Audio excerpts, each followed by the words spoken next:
Hello and welcome once again to the American Scouser podcast, folks. We are back, and as per usual, the Reds have given us lots to talk about. So tonight, I have the beautiful pleasure, the wonderful pleasure of having my two guests back. I have Parker, I have Timucin. Timucin, how you doing? Great, man. Crazy time of year, but hanging in there. Parker, how's it going, mate? Not bad. Glad to have you back, Timucin. Yeah, absolutely. We're going to go straight into it. I'm going to throw you straight under the coals of the hot fires here. You're the American Scouser warrior. So when you seen the team sheet and there was a couple of changes there for the game since Spurs. So we had Mata back, Kaita in, and Minamino in. What was your worry level like at the start of the game? I don't know, like about worry level. It was more like one eyebrow raised kind of deal, where, especially the Salah. I mean, I thought because you look at the last game they played, where Jones was amazing, so you kind of expected him to be out there again. So I thought Keita was kind of like a shock, but you can see, you kind of like assume people are going to be rested and kind of like take that. But I was shocked that Mo was not out there, and Taki was the choice to go in to that slot. So it was more like a shock. And by the time I was like, let's see how this goes, Taki scored. So I was like, well, it's going well. Yeah, there wasn't really much time to worry. No, there wasn't. Yeah, 3 minutes like in, and the worry started to get quelled. But it's a great goal for Taki Taki, isn't it? scored at, was it the 3-minute mark? I think it was. Yeah. Yeah, It's like something I like got that. up, I set my alarm and got up early, to watch the game. And the app just got loaded as Taki scored. I was like, how has this happened? Usually at least if I'm within the first 5 minutes, I don't miss much, but Not today. yeah. And that's funny. Like one of my buddy who the same one that does the VAR stuff, he texted me right as it happened about it. And I'm like, I was just bringing up the chat with him to text him about it. So that was funny too. I think that's the thing with the early games. I mean, heck, it's 6:30 is pretty darn early, obviously, especially on Yeah. the weekend. And I know like people in California listening are probably saying spoiled brats because those guys have to get up at like 4:30. But with those games, I kind of like barely wake up to kind of like make the kickoff and stuff like that. So there's not as much time almost like to chew over the lineup. Whereas like a 10 o'clock game, noon game, and stuff like that, the lineup comes up. I mean, we chat about it on our Discord channel and the Facebook groups and stuff like that. So there's more time to maybe even like worry and like suggest things and like come up with thoughts. And like I say, by the time you could come up with the thought, the dude had scored. So, and they just started like, I mean, my biggest fear was after a good win, good performance against like Tottenham, we would start kind of slow like we did against Fulham. And it's an away game. Our record in away games this year obviously is not good. That's what I was kind of afraid of. So to be able to start like that and, like keep going, especially in the beginning, it looked like they had a fun with. I know we kind of like, let them get into the game a little bit and, let them get some chances afterwards. But I mean, they started hot, which was great to see. Yeah, absolutely. So yeah, great goal by Taki. I think it's Pliny, our old right back, long time ago it seems. Throws in a last ditch tackle on Taki, and he instead of taking it first time, I think he has two touches and then just finds the bottom corner perfectly. So great way to start the game. And then Palace kind of have like a 20-minute spell where they're doing well. They're attacking. They're not doing too bad. I think there's one where Ayu's offside. He kind of catches Fabinho goal side, and he slips on his arse, and he's through. But it kind of looked offside anyway. And there's a few other chances. Like I said, it was a good spell, good 20-minute spell, and then 35-minute comes around, and it's just a little bit hectic right there at the top of the box, and Bobby slides in Sadio, which Bobby's pass seems a wee bit overhit, and then Sadio takes this beautiful little touch and off his standing back foot, kind of nutmegs himself and puts it onto his favorite right foot on looking at goal. Back to goal, turns in one swift foul motion and another goal. Bang, bottom left corner. It's beautiful. Like, that's what a way to start. Like, even after the pressure that Palace had, that we can just capitalize at the drop of a hat, was fantastic. And Sadio's, that epitomizes him. You know, he's always on the press, always on the attack, and it really epitomized our front three. Even though Minamino was replacing Salah. I mean, in that like second goal, like where Mane kicked, it almost looks like Taki could be kicking that one too. They're both like looking at the ball, but that kind of shows how quick Mane was. Because by the time, you know, like Taki, it's not like they got in there each other's way, because like Mane was so fast that like kind of like swinging the foot at that thing. And I think that's what caught everybody off guard too, that quick motion to be able to like put it in the corner. But yeah, I think I was slightly getting worried where we were giving a lot of chances. The one that they had a 2-on-1. Yeah. I mean, that's the kind of like bad pass you see on FIFA, and you're like, man, the game is against me. When they couldn't score and like drops it back, lovely little cut back. Yeah. And I was that's what, you know, like starting to get worried about, you know, like, man, we're letting them in the game. It's kind of like a matter of time before they get another opportunity. But man, it was one of those games where it almost like when we got the chance, we capitalized, and it was due. And unfortunately, Crystal Palace, for them, had to be the ones to kind of like face that. And Parker, so Sadio's celebration. I don't know if you've seen all the stuff. Yeah, on I Twitter. saw that. That's beautiful, really cool. wasn't it? That so for anybody that hasn't seen it, it's a super fan in Liverpool, and he a young lad called Lee Swan, the King of Dingle, and he works at a volunteer for the Flory. It's called the Florence Institute, and so they're giving away food and all sorts of stuff at this time of year. And so yeah, they had a FaceTime call with Sadio Mane. Imagine that, super fan meets the best player in the world, and then he copies your celebration for your granddad. You know, that's just brilliant, isn't it? Yeah, I'd if I were him, I'd be losing my mind. Unreal. And that was Sadio's first goal in 9 matches, lads.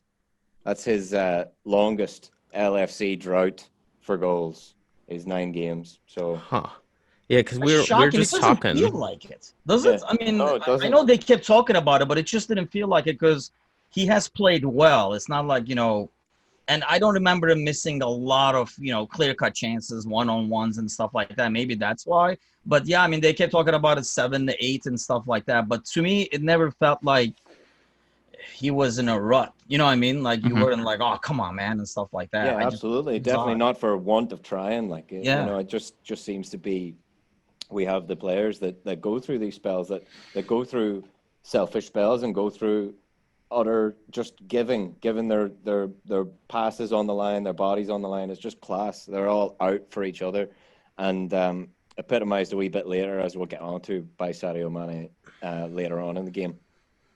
So his goal was 35th minute, lads, and that's 2-0. So we're kind of beginning to alleviate those worries. Everybody's kind of sitting back in their chair. Timucin's recliners almost at full recline, and and then man, you must have a camera or some shit in here. And then the 44th minute comes around, and it's Bobby, and it's a 1-2 with Robo, guys.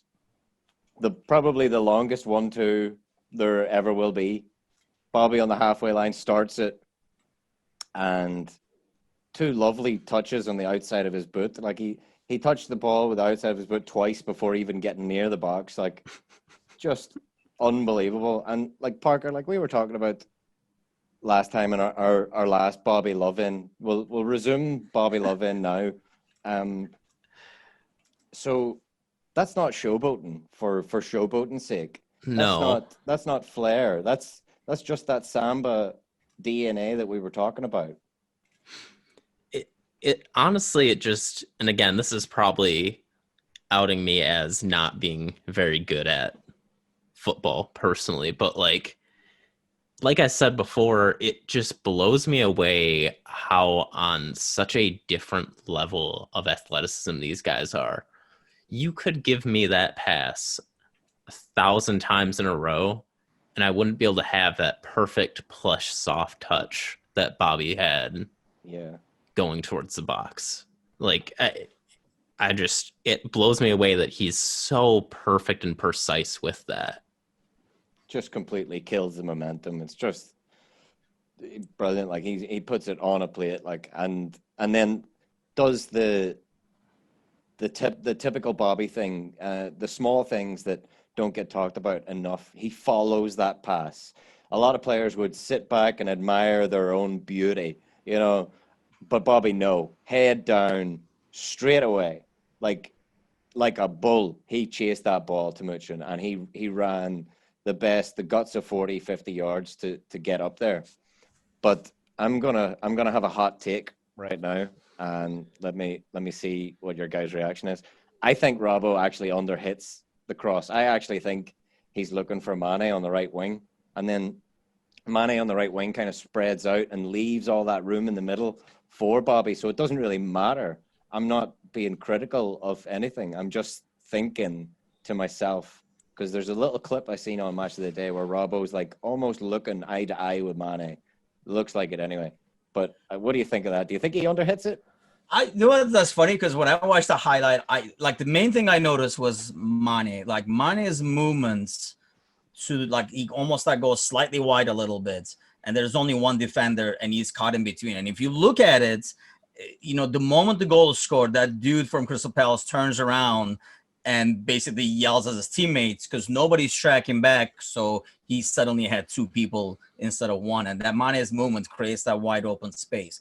And but I'm not sure.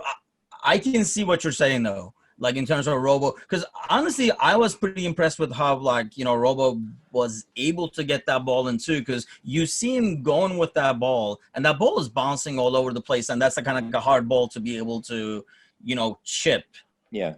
into a cross as you're running full speed. I mean, it's not like an easy thing to do, especially, be that precise. I can see what you're saying where he was trying to curve it more towards the back post for Mane, but he just didn't have the strength on it either, or he didn't get like a good kick on it because he was running full speed. But the biggest thing to me, like watching that, was Mane's movements. And, Yeah. we always, I think it gets overlooked at how much how well these guys work together. And when people talk about being selfish and not being selfish and stuff like that for forwards, I mean, it's not only about passing. That movement there, he could have like kind of like taken a look and see where the ball is and go towards the ball. Exactly. But he makes that movement where either he's going to get open or Bobby's going to get open. Frees and that's up so much kind of like, space. I think people don't look at that when they talk about, players being selfish and stuff like that. Because a selfish player would not make that move to create space for somebody else. I think You're the way absolutely these right. guys work together, I mean, that's like a perfect example of it. You're absolutely right. That run that Mane makes in itself is almost like an assist because it provides that room, that space for Bobby to just do Bobby. But I'll tell you why I feel that I think Robbo has underhit that cross a little bit. It's similar. Was it last season or maybe the one before where Robbo puts in this beautiful cross? It bounces almost on the penalty spot, and Salah heads it in. I forget who it was against. Maybe. You're not talking about the City game, are you? Yeah, that's it. Where it The second goal? Yeah. So, and I think it was on Wingmen where Robbo and Trent, and what they're like. They're always giving each other stick and grief and winding each other up. Like, I think it was on one of the Wingmen where they were talking about that, where he was like, "Yeah, you've underhit that cross as well," So maybe that's just been put into my mind from watching the Wingmen or whatever it is. But that's just me. That's just my take on it. So we enter the second half, 3-0 up, lads. That's it. We're cruising now. So the next goal is Hendo, which we can talk about as well, because tonight in the United Kingdom, probably around the time of recording, they're going to be announcing the BBC Sports Personality of the Year Spotty Awards. So we were just talking about it off air there. and Parker, you think you said you had some news? Maybe was there Yeah, so we cleaned up a few awards. Liverpool as a club won the team of the year. get in? Klopp won coach of the year. And unfortunately, even though Henderson was nominated for sports personality of the year, he came second behind F1 champion Lewis Hamilton. Well, I mean, he has had a great year, so fair play to him. But I think we all know who we were voting for in Yeah. that one. But yeah, not a surprise to see that team of the year and Klopp manager of the year, because he was just announced as the FIFA best manager or team manager of the year as well, and that's just brilliant. You know, it goes to show the levels we're dealing with here at Liverpool Football Club right now. It's unbelievable. We are beyond spoiled right Yeah. now. That was kind of odd because he was even shocked because I mean, I think everybody expected Fleck to win that, including Klopp, Yeah, I mean, because of everything they've won. you But can that was you kind can of really make a solid argument that Flick deserved it. And Yeah, but even if Klopp's quoted as saying for the FIFA Best Manager award, he said, "If you ask me if I was the world's best coach, I'd say no. If you ask me if I had the world's best coaches around me, I'd say yes." And that's again just points to the character of the man. You know, he's always shouting out everybody around him, because he's not just blowing smoke up our arse. That's a fact as well. Yeah. Even though everybody would argue that he is the best manager in the world. But yeah, Hendo's goal, guys, put on a plate by Trent, but expertly finished as well for, I think that's his first of the year. I think it is too, yeah. But Because I know, which game was it that I predicted a Hendo goal? yeah, it seems like This is a few weeks back. Yeah, a couple goes back. So you're only a few weeks off. yeah. Well, there you go. Better late than never. Just in time for Christmas. Brilliant. But yeah, I mean, Hendo was quoted as saying after the match that there was, sloppy periods, and he was probably talking about those good spells that Palace had. So, like, again, testament to Hendo. We just won 7-0. Spoiler alert for those who were waiting on the score updates 2 days after the fact by us. But yeah, no, seriously. He's striving for perfection, even though we won 7-0. You know, somebody pull up thesaurus.com right now, because I've ran out of superlatives for the team. I've ran out. Can you help me out, lads? It's beginning to take the piss. But yeah, Hendo grabs his goal, and then Salah comes on for Sadio. Angry face. Yeah, Sadio, you gotta love him. In the same vein as Hendo saying there was sloppy moments, Mane just wants to stay on the pitch there, doesn't he, lads? Yeah, which, I mean, I can't blame him. You know, I'm pretty sure, don't players get like bonuses based on playing time and goals? Yeah, probably. Not to say that Mane's all about the money or nothing like that. But I mean, I've never been pulled off a game and been happy to be pulled off. I'll put it for you that way.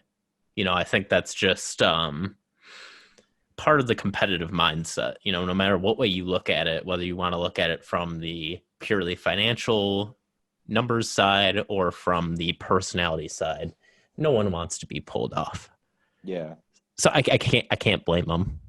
I mean, Exactly. I think the key is, I mean, I don't think, I mean, I doubt these guys think about bonuses and stuff like that, to be honest with you. I mean, I don't think, the bonus money is not that much, I don't think, to kind of like affect their thinking, but any forward playing in that game doesn't want to come out. Yeah. And you guys, I mean, especially that early, if Mane stayed there, we might be talking about like a Mane hat trick, for example. You know what I mean? So a game like that, like, nobody wants to come out of, especially if as a forward. I mean, maybe like midfield, you're sort of holding your butt up, but I mean, as a forward, you could kind of tell, and you could kind of tell how the team was, like everything with touch was turning gold inside the box and stuff like that. So the space is there. You can kind of see Crystal Palace's guard is down. As a forward, it's like feasting time. It's Yeah. almost like like NFL when like the defensive linemen are just like chopping at the bits when a team is trying to come back from behind, and it's going to be a pass every time. They're like,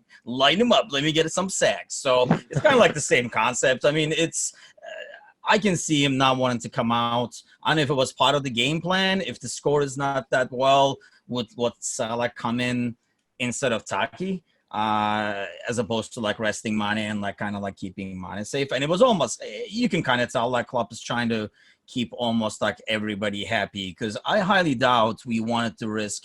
Okay, we take Mane out, so we want to play safe with him, so he doesn't get injured and stuff like that. I mean, do we really want to risk Mo? No. But I think it's a matter of, trying to keep you happy a little bit. Why don't you go get some goals too? I think it's kind of like the man management there as well. It's perfect man management as well. Yeah. Go ahead. Sorry. I was just going to say, I think you hit the nail on the head there with that last point. Really did. And it's epitomized yet again moments later, because Minamino has a great chance, and the camera cuts to Sadio in the stands, and he's still Sadio angry face, which is brilliant, because you love to see that hunger. He's not angry at the decision. He wants to be out there on the pitch, and he's looking at that chance that Minamino just missed, and he's thinking, I could have probably scored there. But there's a great meme I seen to that effect, and it says, it's a great clip of Sadio in the stands with angry face in full effect, and he says, the caption is, I wouldn't want to be a West Brom fan right now. Which West Brom's our next game, the day after Boxing Day, the 27th, Sunday. So plenty of rest for the lads in between now and then. But moments after the Minamino chance and Sadio angry face, 68th minute, Bobby with a little fast break. Salah's assist for Bobby's second, guys. And after the game, Milner made a tweet on Twitter and said the lads decided to have a best goal competition today, which is hilarious and also true. If I was to put you under the gun and ask you what was your favorite, let's say top 3 goals from today, because we're almost getting to the end. So we can talk about Salah's next 2 goals. And what was your favorite goals? Because Bobby's second, for me, it was brilliant, but I enjoyed Bobby's first a little bit more, I think. For me, I think my favorite was Taki's, just because, I'm glad to finally see him starting to get, playing time, finally starting to get the ball, and I think it's just starting to click for him, Mm-hmm. I'll probably go. I mean, in terms of the last goal, like Salah's second. Yeah, that's like wow, and it was kind of like the Chelsea flashback or Roma and stuff like that. But in terms of like how it's created, I'd probably go with Bobby's first goal, just because of like all the stuff we talked about. How that that is so us. That counter was so us from, you watch that goal over and over again, which I have, I'm sure you guys have.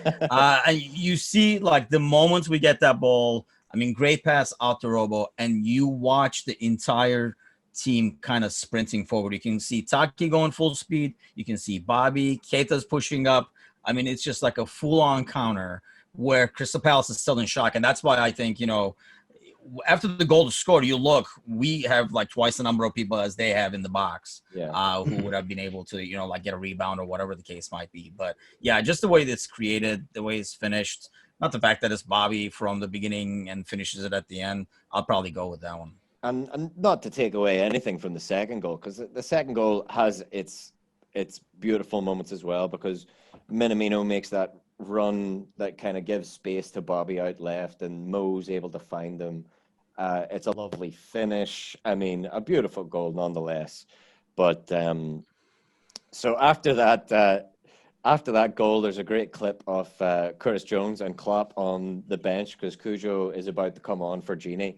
So Cujo and Klopp do a lovely little fist bump, I fear that he was probably shouted at or told off for hugging Naby Keita so vigorously at the Tottenham game. But yeah, that was good to see. Lovely little moment between Cujo and Klopp, and then Cujo comes on for Genie, which Genie played a stormer. He did. Comes off on 69 minutes and gets some valued rest in those legs because he was everywhere. But yeah, as we alluded to, the Salah 2 goals are coming up now. Ox came on for Bobby as well on the 75th minute, but Salah's first goal, lads. Great little knockdown from Joel Matip, and I don't know if you've seen the obviously there's the no context Joel Matip memes all over the place, but there was a great little shot of Matip in the mid game where he's just doing a little peekaboo behind. Yeah, behind the scrum. Oh, it's brilliant. But and then some genius decided to put a Christmas hat on him, and now it's just Merry Christmas from Joel everywhere. So great little headed down assist from Matip, and then Salah knocks it in, which is just brilliant.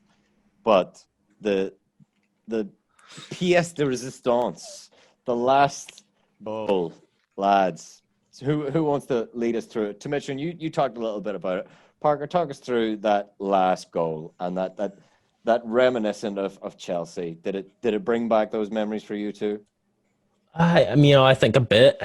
I think it was just a very clinical Mo goal.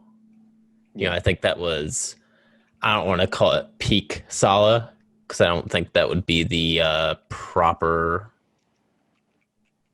way to describe it, I guess. I don't know if that's the best way to explain where my head's at. Mm-hmm. But it was just a very Mo goal, Yeah. I think.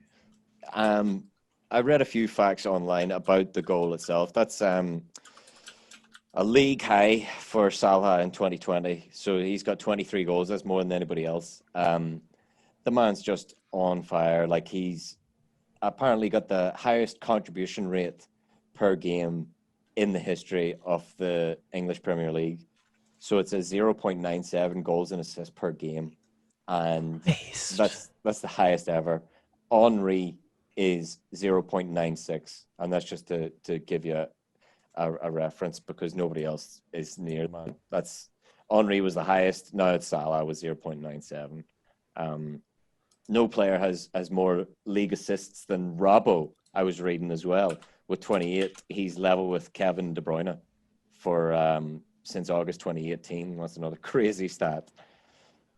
But Salah, back to Salah again, because the Egyptian king was on fire when he came on as a sub, lads. That's our first sub that's been directly involved in 3 goals in the Premier League era for Liverpool. That's just, like, I know we said it last season and the season we won the Champions League, lads, that we're continuously breaking records.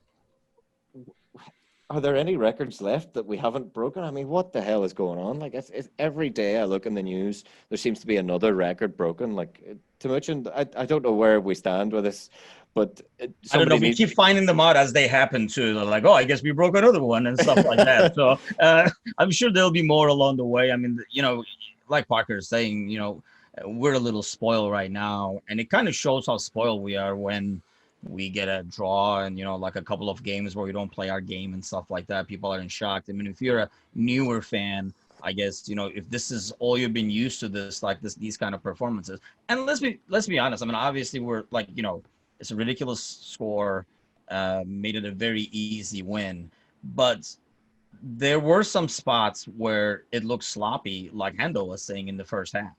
Yeah. And something happens like that 2-on-1 converts to a 1-1. We could have been talking about a totally different game. So I think the scary part for every other team should be the fact that we are still not in full gear in terms of our gameplay overall. I mean, this was one of the games where everything we touched turned into gold. I mean, you can almost like see like the Crystal Palace, especially when that Salah goal, the second one goes, and they're like, "Man, you got to be shitting me!" Like everything they touch, it like turns into goal. I mean, like how the hell are you supposed to defend any of this stuff? So I think the scary thing for the rest of the league should be the fact that we're on top. What is it, like a 4-point gap now? And we haven't really hit full gear. A midfielder who is, part of FIFA's best 11 of last year has not even like really played yet. And he, like has started practice. So we're going to get Thiago back. Shaq Ox is just coming back. So you get all these people coming back as well. And we're already on top by 4 points. So I would think that should put a scare into most. Yeah, I mean, and the fact that we're able to perform like this too with so many players injured, not even to mention defensively. We have players that are normally midfielders playing on our back line. We're missing arguably the best defender currently playing. So I think when we get back on to full force, whenever that does happen, we're going to be doing some serious damage. Yeah, I mean, absolutely. Like, and I mean, I can't remember where I jokingly said it, but I was like, yeah, we were in second gear. Yeah, like we won 7-0, and yeah, like we've said, and like Jordan said, there were sloppy moments, and at the same time, like you said, Timucin, everything we touched kind of did click, and everything we did touch kind of turned to gold as well. But it felt like, well, it didn't feel like we left anything on the pitch, put it that way. But things could have been a whole lot different. We had other chances that were missed as well. But we were in second gear, I felt, honestly. Maybe not second gear, but third gear anyway. But a great performance, and the superlatives out there are wasted because we've used them all already. But Klopp had a great couple of quotes at the end of the game. He said, in Germany, we say 7-1-0 is better than 1-7-0. But he said he can't really argue with the 7-0 anyway. So 7-0 was good anyway, too. But I thought that was great from Klopp. Like 7-1-0 is like, that's the typical German way. Like, no, we 7-0. 7-1-0 is better. Like, it must be precise, ruthless, just brilliant. But he enjoyed. He allowed himself a little laugh at the end there as well. I thought that was great. But yeah, I saw another mad stat just to throw this one at you for old time's sake. So we scored 7 past Palace, as we all know. But did you know that was 29% of the goals that he managed for Liverpool Football Club in his tenure? Wait, what? We scored 29% of the goals that he managed at Liverpool. Wait, what? Okay, say that again, because that doesn't seem right. That doesn't seem right. I read it somewhere. I can't remember if I backtracked it, checked it. But so against Roy Hodgson's Palace, we scored 29% of the goals. So you mean in general against every time we play against Roy Hodgson's Palace? Yeah, against Roy Hodgson's that's Palace, crazy stat. That's less. We got to go to the VAR on this one. Yeah. It's still a lot, but that's a large. Because if it is, that is nuts. Because does that count Champions League? Because I know we wouldn't beat have played on Palace some in the Champions League. Yeah, and basically against the teams he coached, 29% of the goals. Right, that's from us. That's what I'm getting at. Is right? Yeah, even if then it's crazy, but it's kind of hard to argue the point after a 7-0 beating, I guess. But that gets you way there. But even then, you would think Hodgson would have had a bunch of beatings from other hands, right? Not just us, But there was some great memes as well floating around. I know we talked a little bit about the no context Joel Matip ones, but there was one on our website. Obviously, the Magnificent Seven one. I've seen that quite a bit. That was great. Is there such a thing as 7-Up over here? So 7-Up is basically Sprite over here back home, and there was a lot of those like Leonardo DiCaprio memes holding a can of Sprite. Yeah. Only it used to be called 7-Up, so we were 7-0 up, obviously. Obviously the angry Sadio memes, the ones we were talking about, and the Milner on Twitter for the goal of the month was just brilliant. So they were some of the memes that really highlighted it for me. But I guess the best one has to be the no context Joel Matip Merry Christmas one. Yeah, that one's just so great. And I watched an interview with him. I don't know where I seen it. I think I seen it on some Reddit thread anyway. But it's this interview he does for FIFA, and he's talking about the no context Joel Matip. He's like, yeah, I'm not really aware of it. I get it secondhand through the WhatsApp group on the team. So clearly all the boys on the squad are just, forwarding these messages of no context Joel Matip. Yeah. What I wouldn't give to just be in that WhatsApp group for just even a day. Yeah. Just because it seems like it's such like it seems like they get along so well, you Absolutely. know? Because like you can see stuff like in the Amazon documentary on Tottenham, where there are points where the players are just at each other's throats, and like you can tell certain players just don't like certain other players, and they clearly don't get on well. But it seems like from anything I hear, from anything I see, all the guys on the squad do seem to get along pretty good. Yeah. To me, that's like a chicken and egg kind of. I mean, yeah, that's fair. When you're winning, everybody is getting along, and you know what I mean. So it's a lot easier to keep that positive dynamic going. Because I mean, you never see the Tottenham guys fighting after a good game, right? You know what I mean. So it's. I feel like I haven't been on teams and been around teams and stuff like that. I mean, yeah, when things are going well, even if there are little things you don't like, it's a lot easier to look past that stuff. Oh no, that's say, okay. We'll work on that. That will improve over time and things. But the moment things do not go well or not as you would like, those little things become bigger. Really, kind of like get on your nerves, and it becomes the reason why things are not going well suddenly, even though they were probably trivial. So, but like I say, chicken and egg at the same time. So, because I don't know, because they were originally getting along well, and it's a good group. I know that kind of breeds success too. Yeah, because I mean, the thing that sticks out to me is even obviously switching from sport to music. It was no secret that there was a lot of infighting in the Beatles, even when they're at the top of their game and probably the most popular, well-known artists of all time. There were still times when personalities were clashing. So it's funny that you bring up music, because in that Matip interview that I was listening to for FIFA 21, I think it was, and he said the interviewer asked him who listens to the worst music in the group, and he said I don't like to do this, because the last time I done this I got called out by the guy in person, and he's like, what's up, you didn't like my music? So but he goes ahead, he said he wasn't going to mention it, and then he goes ahead and calls out Sadio Mane anyway. But he also said that Sadio Mane is up so early and at the gym so early. He's always first at the gym. So obviously first at the gym gets to pick tunes.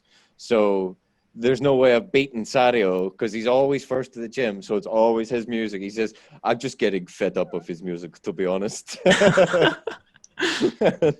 Well, we all know from the Wingman, Klopp's big into ABBA. Yeah, that's brilliant. Can't say I expected that, but Well, I mean, okay. So here's the thing, right? ABBA is kind of like everybody's European guilty pleasure. They swept Europe away, and I bet that's a generational difference. Sorry, Europe, too. I've outed your secrets, but I mean, everybody kind of has a soft spot for ABBA. Yeah. Like even Robo, like when he's da da da da, did I let you go, mama? How could I resist he you? talks shit, but he knows all the freaking lyrics. Exactly, right. Yeah.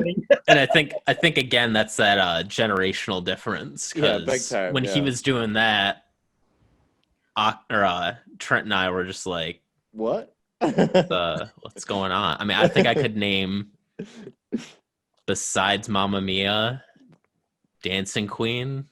Yeah, yeah. I mean, come on. Don't Genuinely, that might be it. Really? Like no Waterloo, no Waterloo. the day before you My mother came. will be Nothing? laughing her pants Nope. off if she listens to this podcast. I What think is my son doing talking about ABBA? Listen, Mum, you brainwashed me for the first 10 years of my life. It's now time to get my own back, all right? So Parker, now that you're the younger one out of all of us, who's the guilty pleasure now, so that we can kind of like mock people as we see it? Who would be considered the ABBA of today in the young crowd? Bieber? I think too many people like despise Bieber though. Like if you ask Harry Kane loves Bieber. Harry Kane is There you actually go.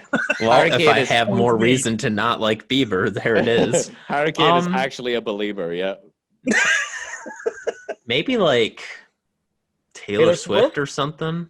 See, I was gonna guess Taylor Swift. Yeah. Okay, That's kind of where had to be my one of the two of them, didn't it? gut is. Yeah. But yeah, I'd love to know what Sadio listens to. I'd love to get a list of Sadio's playlist just to confirm. Because I mean, obviously, music is something that's not to everybody's liking. I've got a rather eclectic mix. ABBA thrown in there as well. Why not? Thanks, Mum. But yeah, lads. There's a couple of great quotes as well. We were talking about from Klopp. He was talking about the Thiago one. I know you were mentioning Thiago's coming back. He said they were joking behind the scenes about we should sign Thiago in January, which I just thought was brilliant. You know, that's probably one of those WhatsApp group jokes that got out. But yeah, we've got the best coach. We've got the best team. We've done something like the best away win we've ever had in our top division history. We've got the best home run in our history, lads. What more can be said? I mean, has any of you pulled up the thesaurus.com yet? Because I really literally have run out of superlatives. Like the Magnificent Seven doesn't even begin to crack the iceberg, does it? No.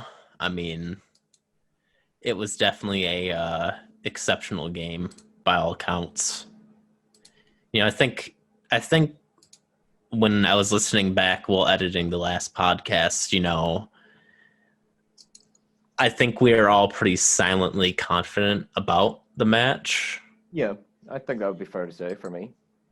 But not confident enough to say, oh, we're going to blow them out of the water like this. Like, yeah, like my casual 4-0 that I got right a couple of weeks ago. Like, right. I wasn't about to call a 7-0 for that one. That one, I mean, I would have gladly taken a 2 or 3-0, you know, but to walk away with all 7. Just by this confidence level, you can just tell I was not on the last podcast. Yeah. It's okay. I was taking the pessimistic side for you. He was. But, you know, if you had called a 7-0 there, and to still kind of be not completely satisfied with it too much, and you'd have been mental, wouldn't you? You know? Yeah. Man, I mean, like I say, I was afraid after the Fulham game. I would not be confident. I was hoping, you know, we would come out knowing that Fulham game. I mean, they even like talked about like Genie in the locker room, like yelling about, you know, how that's how we should come out and stuff like that. And I was hoping, you know, lesson learned. Hopefully they will come out with some energy. But I mean, none of us expected this. I mean, everything we touched turned into gold, and it's kind of like all coming together at the right time as these guys are coming back. But going back to what you were saying, I mean, there's like so much to be, it's not Thanksgiving, but to be thankful for with this team. But the thing that I like the most, you know, we were talking about this in one of the, actually in LFC America, I think, when we're talking about the Mane celebration. Yeah. One thing I like is like the team, we've had teams before. I mean, you root for the team either freaking way, right? But there's, you know, there have been times where there has been one or two players that you're not big on, or you just, you know, like their personality or how they approach things and stuff like that. I mean, I've had the same, you know, like growing up back home with like Fenerbahce and stuff like that. I just feel like this team is so freaking damn likable, regardless of the results. You know, even before they were winning, some of the characters that we signed and brought in, and that's partially like, I don't know which one is it because that's the kind of people we're recruiting? I know we're just like lucky. It's a combination. It's like the culture that they come into, so they kind of have to grow into it.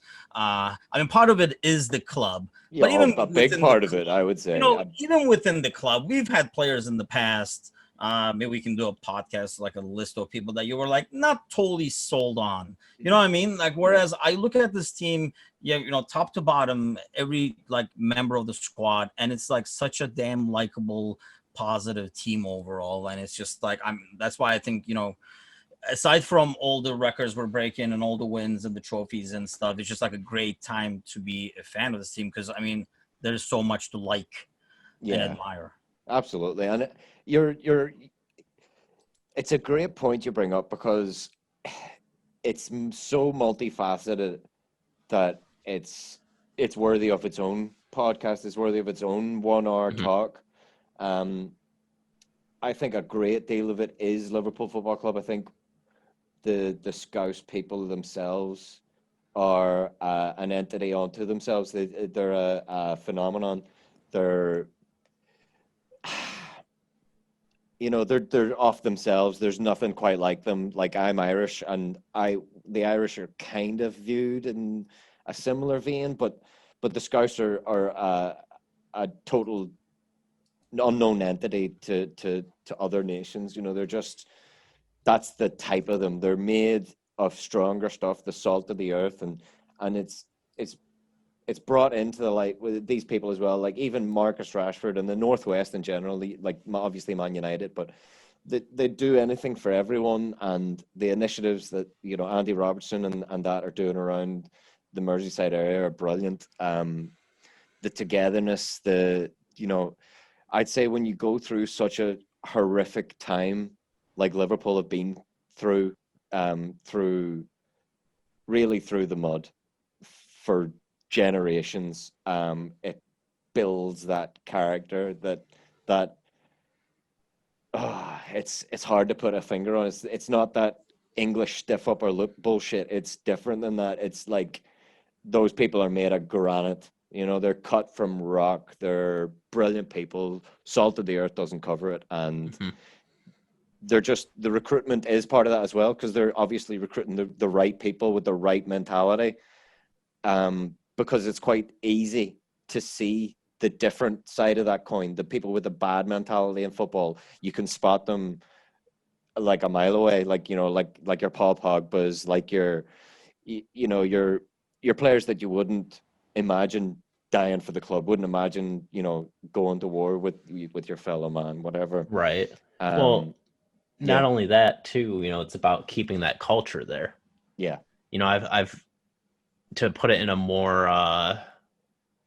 relatable sense to the average person, I've worked in workplaces where it's been absolute garbage culture at the company, right, from head to toe. Yeah, where you walk in and you speak with the head manager, head boss, whatever position that is in relation to you.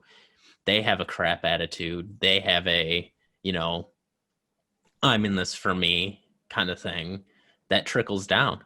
That trickles down all the way down to the dude who, bright-eyed, bushy-tailed, just started last week. That's going to corrupt that kid. And I think that speaks a lot to the club as a whole, that, it keeps that mentality. It keeps that ingrained in them. It's not to say it's impossible to have a bad egg. It's not. But, overall, with all the initiatives, we see people doing all the things that we see players doing for the Merseyside community. It just speaks a lot to the ethos of the club. Yeah.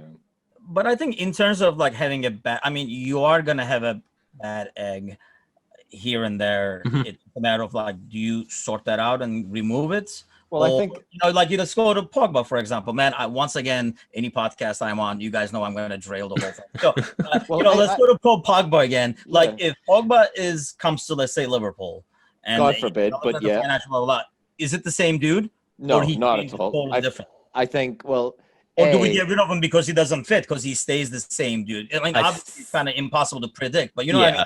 I would imagine we would change the man. But that's taken into account in a parallel universe where we do sign him and he does make it through our rigorous scouting department. Let's say he does get signed by Liverpool. I'd say being involved around those so many kind-hearted souls and good-natured people are eventually, there's a good person inside him. I'm not saying he's He's genuinely a very liked a dude. bad Like, person. within the team, he's like a very liked, joking. He's like a popular guy Yeah. within, especially like the younger players, from what I understand. He just When he has steps kind of onto like the pitch, it just seems toxic, yeah, he just has a shit attitude. But that goes back to what Parker is talking about. If the environment overall or how Yeah, things yeah, run is toxic, or if somebody toxic is being tolerated, obviously that breeds more. If you can get away with it, correct. Yeah, do more and things like that. of So course. yeah, like I say, once again, I've Draylo. This is probably we can have a whole podcast on this, but It's a great topic though, and Yeah. all the things that to be thankful for. I really like that I can, the one thing I'm like very proud of being a Liverpool fan, not because we're winning trophies and the history and stuff, but when you look at the team right now, such a freaking likable team. It's unbelievable. yeah, Yeah. it's hard to beat on the pitch and off. It's just incredible. But folks, we're almost at the end. If there's anything else you lads need to add, chime in by all means. But yeah, that's it, folks. Really, we've got Christmas just around the corner, so of course a merry festive holidays to everyone across the United States and everybody listening. I know I've got a few listeners back home in Ireland as well, so good to see that too. But that's literally the biggest away win Liverpool have had, folks. Other notable big wins: 1989. I was 5. Liverpool 9, Crystal Palace 0. Liverpool Why did 8. you have to rub that in, like mention the year and then your age, so that I figure out mine, and I'm like, holy shit, I'm a lot older than You want me to really rub it in, Tim? Yeah. I was -6.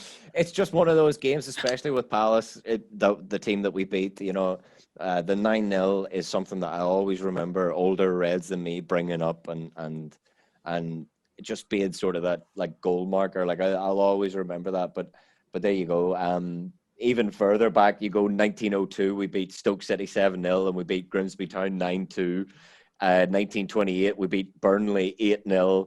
So there's a long history of great home wins, but that's our biggest away win in top flight division history. I think it's something like 2,000 games or something ridiculous. Good But Lord. if you're in need of more content, as always, listeners, head on over to americanscouser.com. Plenty to do there. You've got their player ratings and what matches to look out for and all the rest, as well as the women's team coverage and all sorts of good stuff. But as always, lads, pleasure having you. Yep, always and glad to Merry be on. Christmas to everybody. Yeah. The whole holiday season, it's finally here. It's been kind of like a mad rush these last couple of weeks, but man, yeah, it's almost scoring glad to see it. So all around us. Children playing, having fun. I'm not that glad. So on that terrible singing, folks, turn on, tune in, block out your earbuds if you're listening to me singing, and cop out with us at americanscouser.com, folks. Great times ahead. We'll see you on the 27th.